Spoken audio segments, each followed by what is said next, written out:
Pour ceux qui ne nous connaissent pas encore, on est Julie et Julien. L'année dernière, on était partis pour faire un tour du monde en sac à dos, mais finalement, on a changé nos plans après avoir goûté à la van life en Nouvelle-Zélande.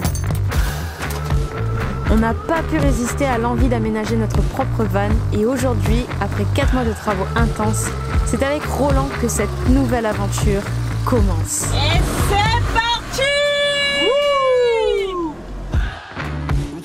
La dernière fois que l'on est parti faire une balade de quelques jours avec Roland, c'était au tout début de notre aménagement. Nous n'avions pas d'eau, pas de meubles, pas de douche, pas de toilette. Mais aujourd'hui, on est très bien équipés et très satisfaits du résultat. On peut enfin en profiter, partir quelques temps, en prendre plein les yeux, découvrir, faire des rencontres, vivre des moments vibrants et certainement vivre quelques galères. Mais le but, c'est de kiffer avant tout.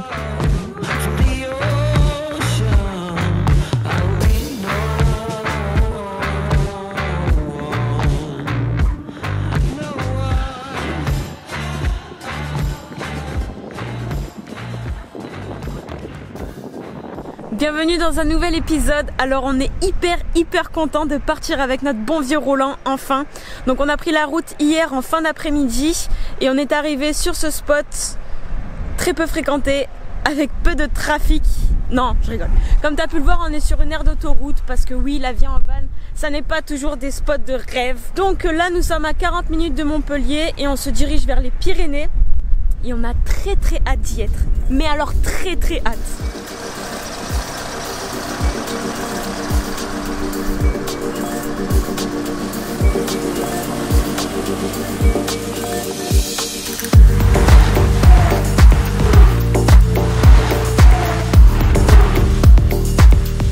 On a pas mal de routes avant d'arriver à notre destination souhaitée.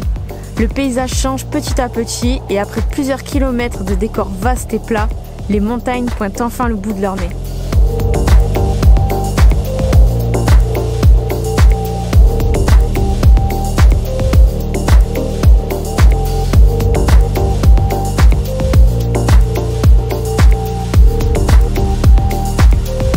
Plus on avance et plus la route commence à grimper avec de nombreux virages. Roland il va à son rythme, il fait du mieux qu'il peut et pour son âge, c'est vraiment pas si mal. Au niveau de la vitesse, on est comment? On est en première. Oh, c'est un truc de fou. On est à... Ouais, on dépasse pas les 20. On est sur du 15 de moyenne. 15. Un petit 15. Le bon fromage de brebis. Ah ouais, vas-y, montre. La spécialité d'ici. Oh là là là là. C'est de la bombe. Ah ouais? Ah ouais. Oh, c'est trop bon. Il y a du caractère. Il est bien bon.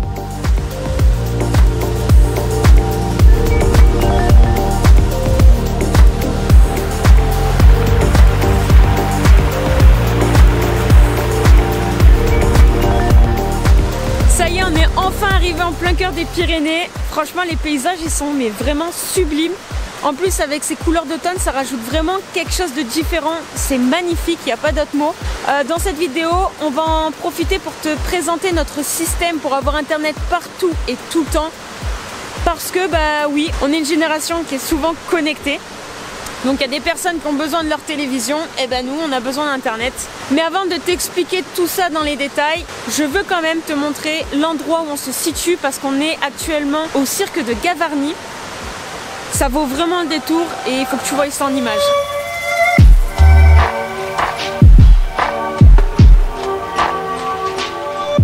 On ne pouvait pas passer dans les Pyrénées sans faire un tour au cirque de Gavarnie. On est vraiment en plein cœur du parc national des Pyrénées où se trouve la frontière franco-espagnole.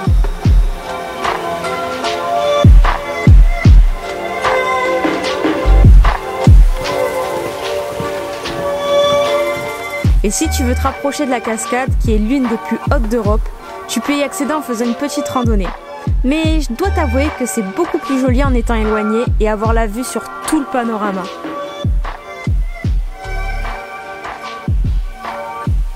C'est une journée très fraîche avoisinant les 5 degrés et pour se réchauffer, rien de mieux que de faire des bonnes crêpes dans le van en ce jour spécial car c'est mon anniversaire.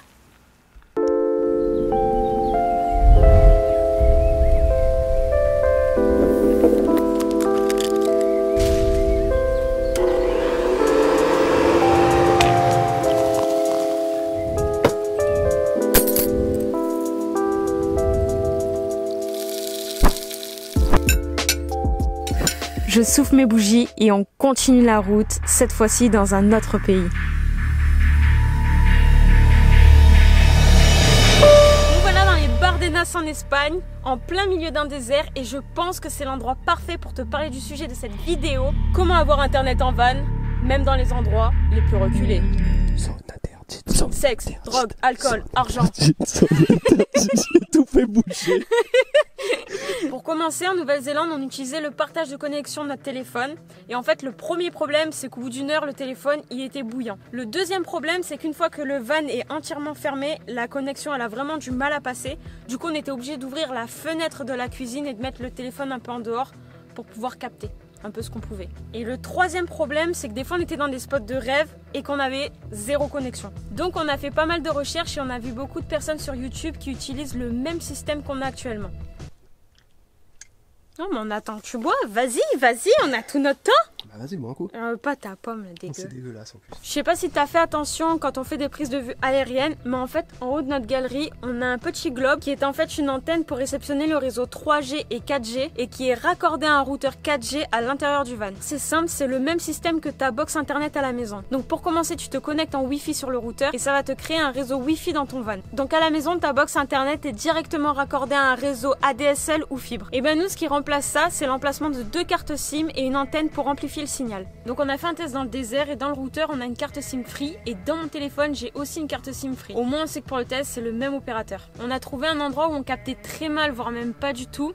Et on a fait un essai avec une application pour tester le débit. Et là, comme tu peux voir, le téléphone il capte très mal, il cherche son réseau. Et le test se met même en erreur parce que le réseau est inexistant. On a ensuite activé le Wi-Fi qui est bien sûr connecté au routeur. Et là, comme tu peux le constater, on a du réseau. Le débit il est pas fou, mais c'est suffisant pour naviguer sur internet. Juste pour info, le débit descendant c'est quand tu vas vouloir télécharger de la donnée sur internet. En gros, regarder des vidéos et naviguer sur internet. Et le débit ascendant c'est quand tu vas vouloir uploader sur internet, par exemple envoyer des mails ou bien poster une vidéo sur YouTube. Par exemple, quand on était encore en France pendant notre aménagement, notre débit descendant était à 50 mégabits parce qu'on était dans une zone où on captait très bien. Bien sûr, c'est pas une solution miracle. Si tu es beaucoup trop loin d'une antenne téléphonique ou bien au fin fond d'une vallée, ou bien carrément que l'antenne relais soit tombée en panne comme ça nous est arrivé dans les Pyrénées, forcément ton antenne et ton routeur ne feront pas de la magie. T'auras rien du tout. Nada! Je pense que tout est dit. Après, concernant le prix, ça pique un peu. Donc c'est 300 €. Ça peut paraître cher pour certains.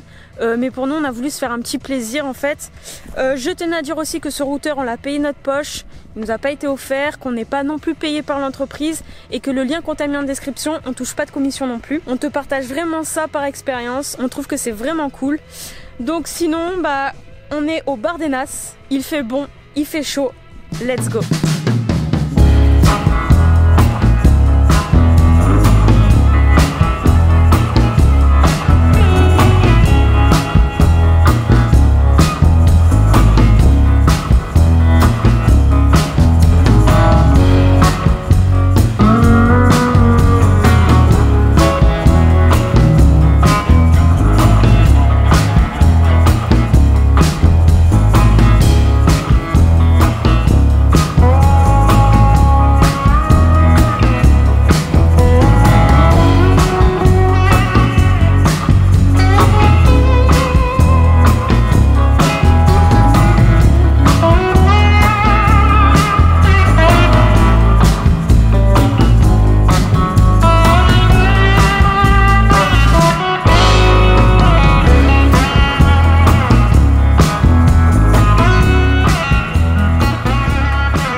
On se croirait vraiment sur un autre continent.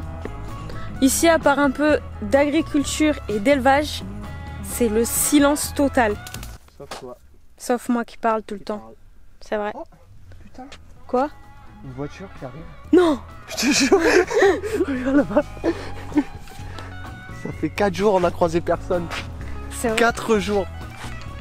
Si on a croisé 3 couples de Français avec leurs enfants en caravane.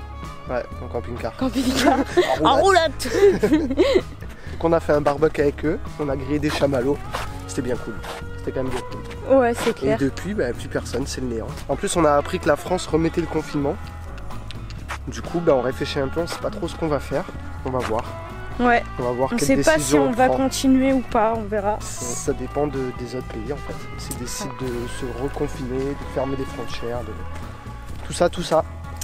Voilà, donc si tu veux suivre la suite de notre aventure, abonne-toi!